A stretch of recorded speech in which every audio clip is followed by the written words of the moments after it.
Бангладеш вновь пытается отправить беженцев Рохинджа со своей территории обратно в Мьянму, откуда они бежали от насилия правящего режима. До этого Дакка обратилась к Китаю за помощью в репатриации мусульман Рохинджа во время недавнего визита министра иностранных дел страны Ван И. В 2017 году Поднебесная уже выступала посредником в разрешении кризиса. Используя свое влияние на Мьянму, достигла соглашения о репатриации около 700 тысяч Рохинджа, бежавших от преследований в августе того же года. Тогда беженцы отказались возвращаться, опасаясь преследований в Мьянме, где ситуация усугубилась военным переворотом. И вот теперь Пекин вновь обязался разрешить кризис Рохинджа, заявив о том, что внутренние проблемы Мьянмы беспокоят другие страны. Вмешательство Китая в эту ситуацию имеет особое значение. Судя по всему, он стремится использовать этот вопрос для большего усиления влияния на Дакку. КНР на сегодняшний день является основным торговым партнером Бангладеш по сырью для швейной промышленности, которая приносит более 80% иностранной валюты от экспорта.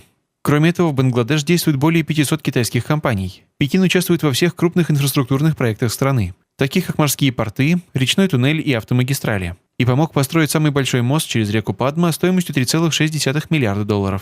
А заявление Дакки о поддержке политики одного Китая на фоне напряженности в отношениях между КНР и Тайванем еще больше активизировали китайцев. Но поддержание тесных связей с Пекином является сложной задачей для Бангладеш, которая также уравновешивает дипломатические и торговые отношения с Индией и Соединенными Штатами, главными соперниками Китая. На сегодняшний день в Бангладеш насчитывается более миллиона беженцев Рохинджа. Правительство премьер-министра Шейха Хасины считает их бременем для страны и называет их угрозой безопасности. Порой с ними обращаются бесчеловечно. Эти люди обречены жить в жалких условиях. Появилась информация, что при режиме военных в Мьянме мусульман перестали притеснять. Однако правдивость информации никто не может подтвердить. В любом случае ясно одно. Беженцы-мусульмане стали предметом торга между двумя странами и оказались жертвами их политики.